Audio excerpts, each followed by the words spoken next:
What other change? Did you make other changes to the House's version of the formula? Yes. Are you able to describe? We went through a number of them. Chris? Yeah, I mean, I can just summarize for you. Obviously, the base funding formula amount, the K-3 literacy. One of the major changes we made there from both the governor's and the House proposal, they both proposed a per pupil amount in FY14 and 15 equalized, meaning take that state and local share percentage, which I emphasized at the beginning, and then calculate that on the 300.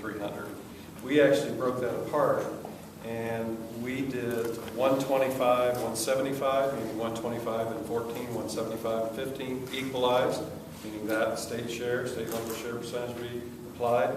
But then we also took outside of that $100 in 14 and $160 in 15 unequalized, meaning every student at every school district in the state of Ohio will get that much dollars per student inside the cap, obviously. That was a major change for us. It was a driver. As I mentioned to you before, we drove about $54 million more into that specific line item.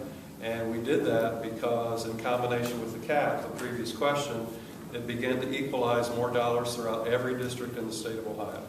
And as we analyzed over 600 districts on these spreadsheets, multiple spreadsheets, probably over a dozen that we ran in the course of the last month or so, it looked at us like there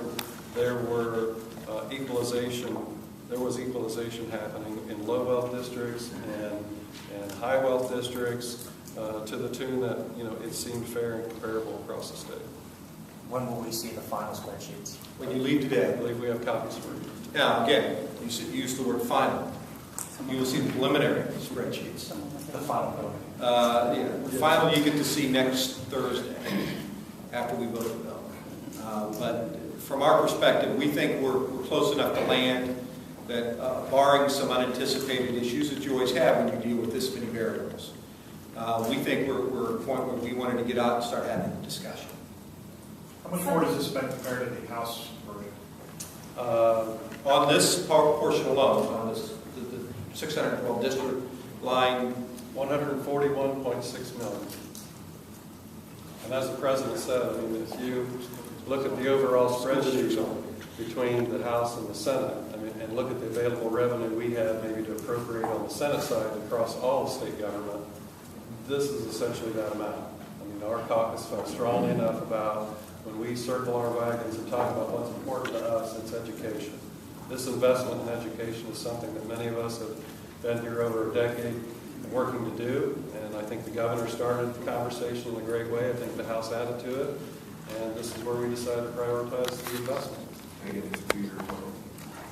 Yes, this is a biennial.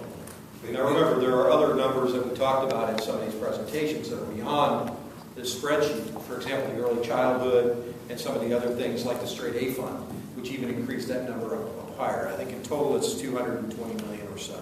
So in essence, of all funds, when you see our omnibus in our spreadsheet on Tuesday, you'll see $141 million in the foundation funding formula line, and then the other projects that Senator Gardner and the President mentioned, about an additional $80 million that we appropriate, for a total of about 221 additional millions of dollars we appropriated in the Senate version of the budget. Over the House, yes. Fast growing